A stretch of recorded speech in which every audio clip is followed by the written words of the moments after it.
YouTube, well, welcome back to my channel. So about 3 months ago I posted a video and it was titled The Truth, and it was about like got to be glued, YouTube hair gurus, wigs, lace fronts, etc. Like it was just a broad video that I was just touching certain subjects on each item, right?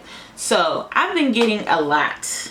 When I say a lot, I mean a lot of questions under that video about got to be glued, and I've been seeing a lot of videos on YouTube about got to be glued on how, you know, it broke people out or it's been pulling out people's edges. And the comments that I've been getting is, girl, do you have edges? I don't have edges. Like, got to be glued pulled out all of my fucking edges. Like, where are your edges at? Let me see your edges. I don't break you out, girl. Like, it broke off. It broke my whole face out. I don't understand what's going on, but that stuff is not meant to be used for wigs, so you shouldn't use it. Girl, I know.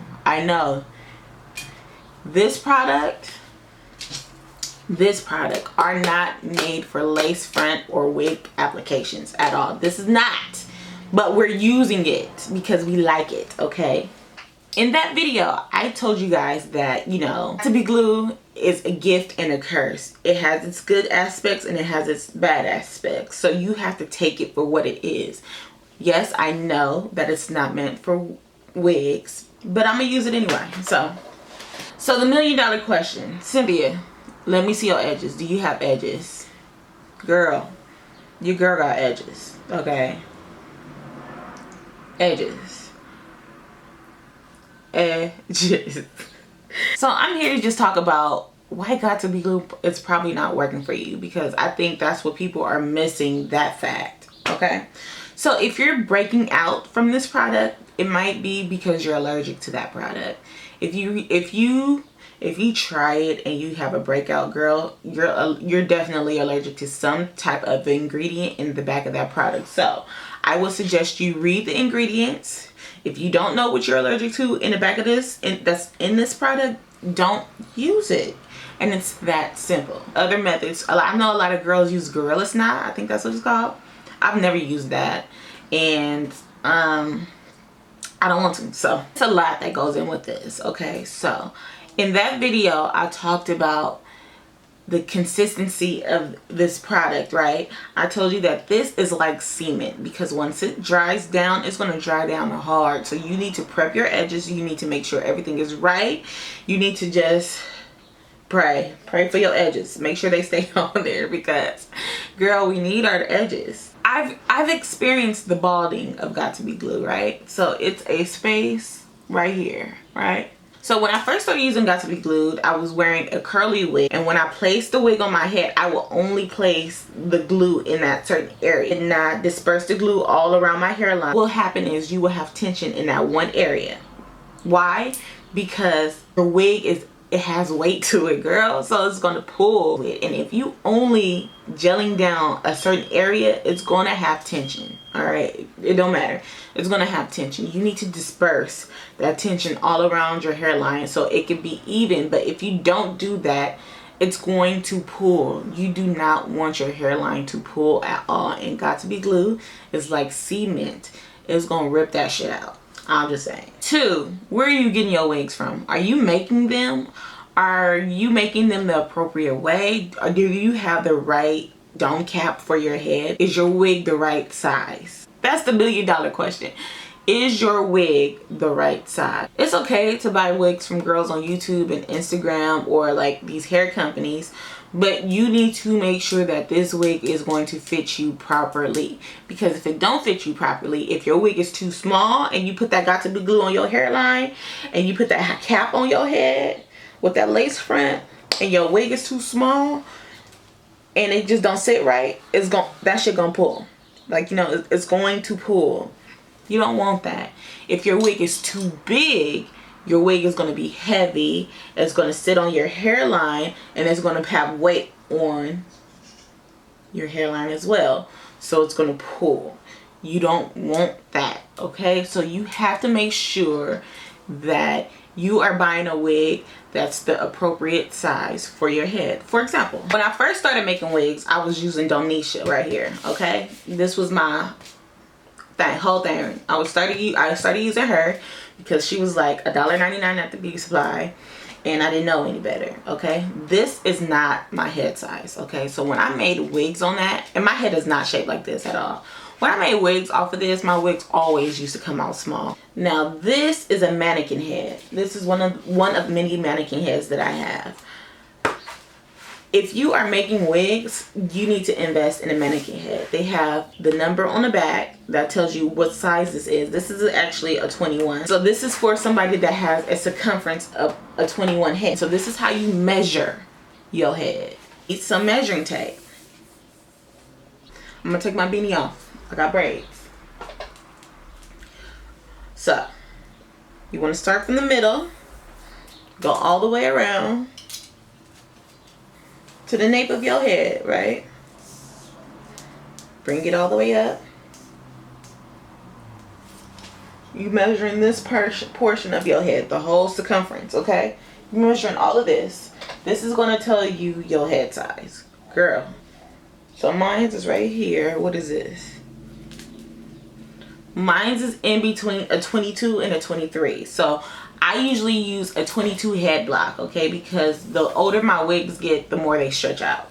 So when you buy these wigs, you need to see what the sizing of these wigs are, because you need to make sure that they're gonna fit you right. You need to make sure that your elastic bands, hold on. This is a roll of elastic that I use for my jewelry, but I also use this for my wigs because it's thick and it sits right, like perfectly in the nape of my neck. So if you're buying the wrong wig size, if you're buying a wig that is made off of this dome head, the styrofoam head, right? This is a size 18, 19. This is a little ass head. All right, if your head is not an 18, 19, your head should not be in a wig that's made off of this.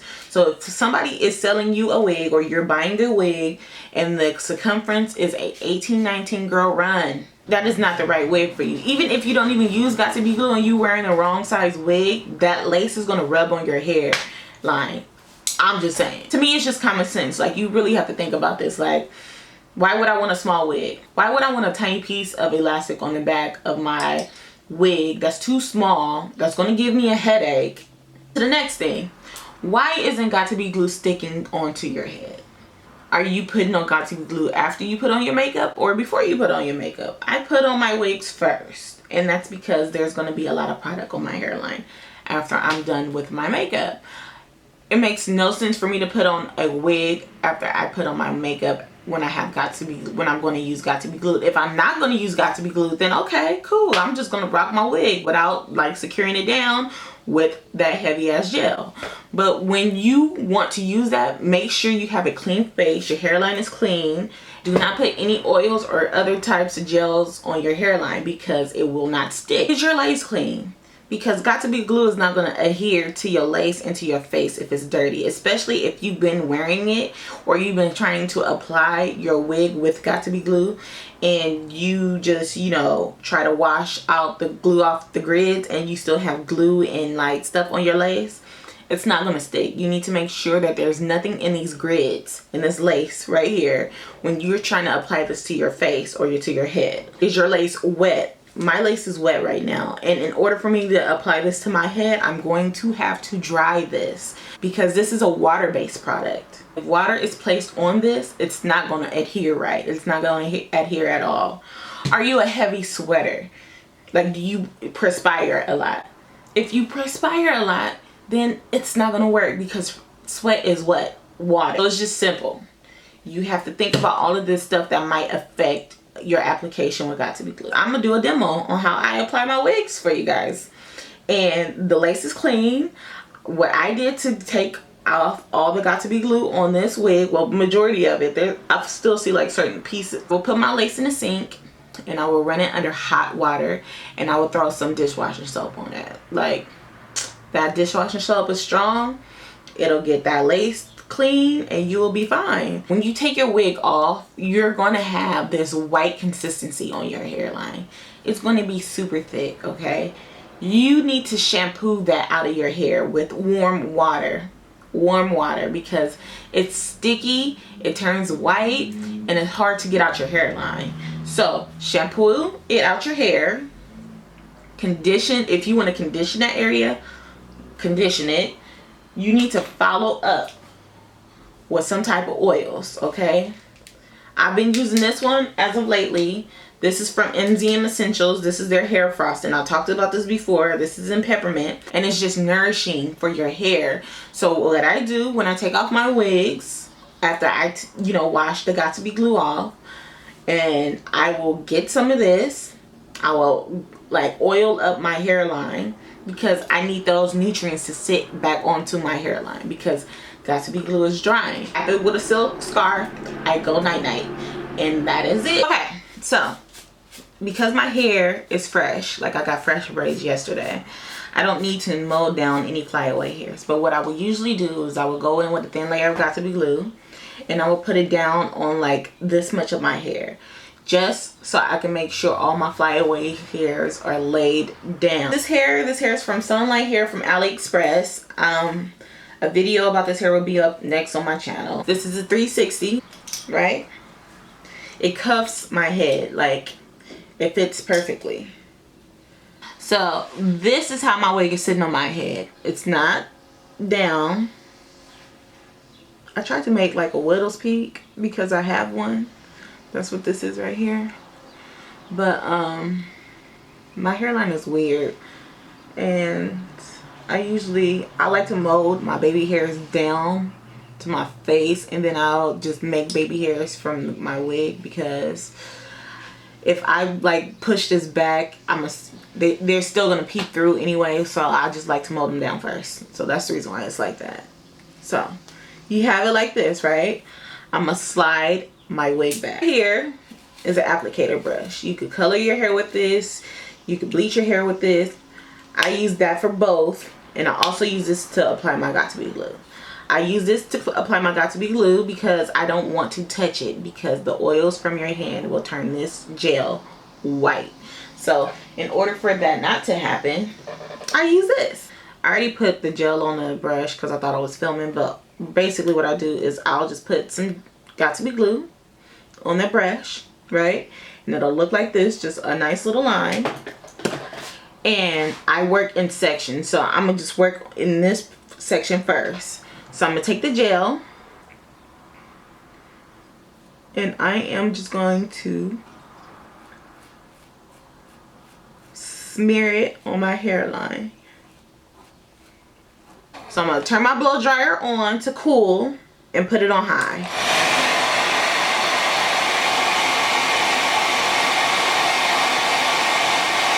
So now the Got To Be glue is now tacky. I'm gonna go in with a second layer. Put it on the brush. Apply. Blow dry. Now that it's tacky, I am going to go in with the freeze spray. And I'm just going to apply it to my hairline. I'm going to take the applicator brush, and I'm going to disperse it again, this freeze spray. Then I'm going to blow dry it again.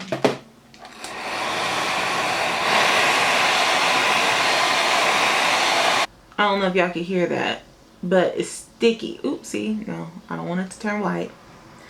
Okay, so it's tacky. I'm going to take, I need a mirror because I can't do this. Okay, so I'm going to take the front of my wig, right, and I'm going to press it where the hairline, where I want my hairline to start, right, without touching it, because I don't want to touch it at all. I'm going to take the back portion of my applicator brush, and I'm going to press the lace down on the Got To Be glue. Right, so I'm going to do it just like that.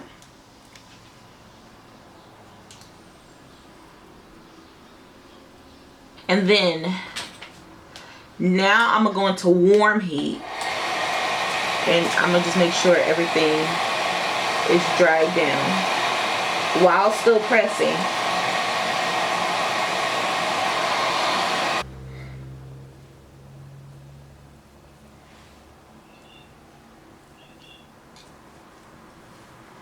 Anyway, I hope this video was helpful to some of you out there. If you do use Got2b glue, let me know how you feel down below in the description box. I would love to start a little, you know, conversation down there with you guys, and tell me your experience with it. If you love it or if you hate it, or if it just does not work for you, or you're allergic to it, just let me know. But I do think that, you know, proper wig size and proper application makes a huge difference for you to keep your edges. And I wear wigs constantly, like because I big chop, so I wear wigs all the time, and you know, sometimes I put them down, sometimes I, you know, secure them down, and sometimes I don't. But I use it, and I haven't received any like major hair loss as of yet, and I don't think I will. Knock on wood. Knock on wood. Like I don't. I'm hoping that doesn't happen, but I hope this is helpful to you guys out there. But if you have any questions or concerns, please drop it down below. Don't forget to subscribe. Hit that subscribe button down below, and I will see you guys in the next video. Bye.